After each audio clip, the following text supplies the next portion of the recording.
नमस्कार, आप देख रहे हैं द हिंद 24 न्यूज और मैं हूं आपके साथ साक्षी निर्वाण। आइए नजर डालते हैं आज की कुछ खास खबरों पर। काली पूजा के मौके पर नैहाटी रेल मैदान में बने पंडाल के सामने लगा एक खाद्य स्टॉल देर रात आग की चपेट में आ गया। देखते ही देखते आग ने पूरे स्टॉल को अपनी लपटों में घेर लिया।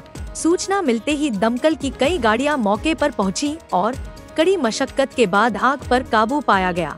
प्रारंभिक जांच में माना जा रहा है कि आग शॉर्ट सर्किट से लगी थी। आग लगने के दौरान 2 गैस सिलेंडर फट गए, जिससे स्थिति और भयावह हो गई।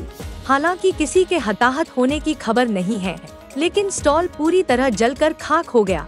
स्थानीय प्रशासन ने घटना की जांच शुरू कर दी है और बिजली आपूर्ति व्यवस्था की भी समीक्षा की जा रही है, ताकि भविष्य में ऐसी घटनाएं न हों। मेलाय दुकान दिएছে শর্ট সার্কিট হচ্ছে, তো মেলায় এত দোকান, এবার শর্ট সার্কিট হয়েছে, সেখান থেকে ওদের দুটো দোকান পুড়ে গেছে, দুটো স্টল। বাদবাকি স্টল যেমন আছে তেমনই আছে। সেটা তো পরবর্তী সময় শর্ট সার্কিট থেকে হওয়ার পরে হয়েছে। এবার আগুন নিয়ন্ত্রণে চলে এসেছে, দমকল বাহিনীকে খবর দেওয়া তো তারা চলে এসেছে। देखते रहिए द हिंद 24 न्यूज।